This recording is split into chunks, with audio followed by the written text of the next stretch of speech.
Welcome to Bholanath Academy. Today, students, we are going to see the reaction of ketone. In last lecture, students, we have seen the ketone preparation. Now we have ketones. Now we are going to react the ketones with other compound. The first simple ketone, students, we are going to take, that is propanol, that is also called as in common acetone. Very important. We are using as a solvent, students. Contains 3 carbon. Middle carbon is having oxygen as a double bond with the oxygen. Now, students, this is the ketone, that is acetone we call as. The in simple ketone I have taken, student, that is acetone, which is well known as a solvent, students.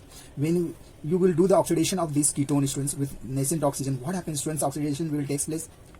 Now, students, we have this acetone as a 3 carbon. Yes or no? It contains how many carbon? 3 carbon. Now this 3 carbon is going to be converted into 2 carbon, students. 1 carbon there will be lost. So you are getting as a acetic acid. Acetic acid is the product, students, you are getting acetic acid, which is containing only 2 carbon. So this is the first reaction, very important reaction of acetone, students. This is the very important product, students, when the acetone on oxidation. Second, students, reaction, you have acetone CS3 COCS3. This is the acetone. This is the acetone. When you add ammonia, students, what happens? In addition reaction will take place. How ammonia is going to be attached, students? Here the 2 acetone molecule will combine with the ammonia, and it will form the diacetone molecules. They will form like this. Here the ammonia will attach to this carbon. This carbon will be as it is. The methyl group will be here, and CH2, CO, and CS3.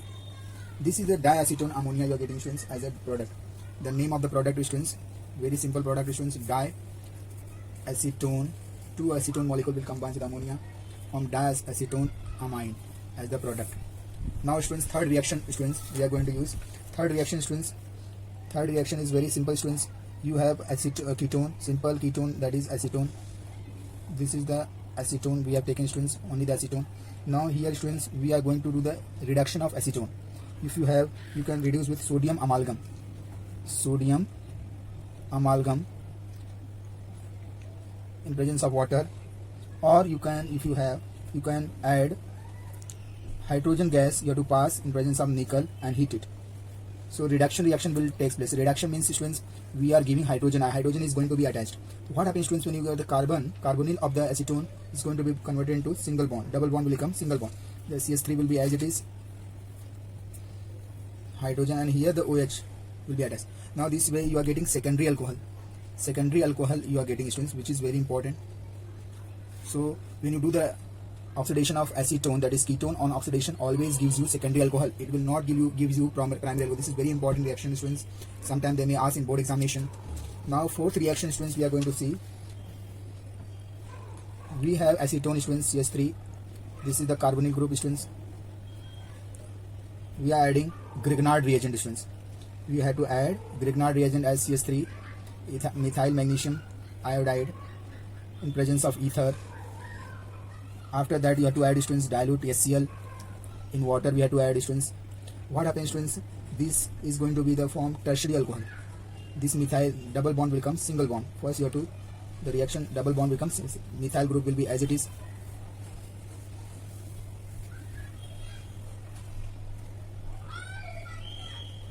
So students, you are getting tertiary alcohol. Tertiary alcohol. So students, you are getting tertiary alcohol when you reduce the acetone. Acetone on reductions gives you tertiary alcohol, which is very important reaction, students. Now, students, we are going to see the fifth reaction, that is very important reaction, students. Acetone, students, this is the carbonyl group. Carbonyl has both the side vacancy, that is occupied by methyl. This is also by methyl. We call as propanol, or it is also called as, in common name we call as acetone. This acetone, when you add, students, in presence of barium hydroxide, students, what happens? Here also aldol condensation takes place, students. You will get aldehyde and alcohol group. That means 2 molecules of acetone will combine.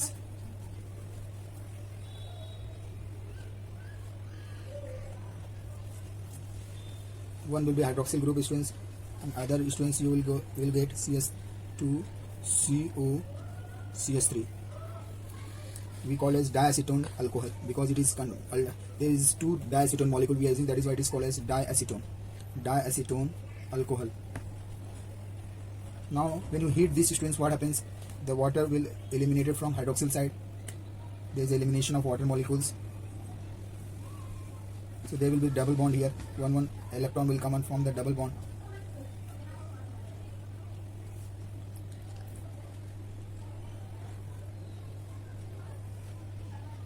This is called as mesitile oxide. This is unsaturated ketone. This unsaturated ketone is, students, it is called as mesitile oxide, which is very important last product. Now students, we are going to add Fehling solution. Sixth, students, when you add Fehling solutions, what happens, students? This is the carbonyl. Both the side there is a methyl group is attached. This is the acetone. Simplest ketone, students, we are adding Fehling solutions. What happens, students? Fehling solutions will is not giving any reaction. Fehling solution, when you add, students, Fehling reagent, it will not give, no reaction is taking place. So that means ketone is absent. It will give, there is no reaction, means ketone is absent. Same way, students, you have ketone. If you add Tollens reagent, students, Tollens reagent is also not giving, there is a no reaction. It is also not giving, no reaction is taking place. That means if it is ketone, if the compound is containing ketones, it will not give you reaction. Now students, last reaction, students, that when you have ketone, both the side of the carbon, the methyl group is added. This is acetone, students. If you add Skipp's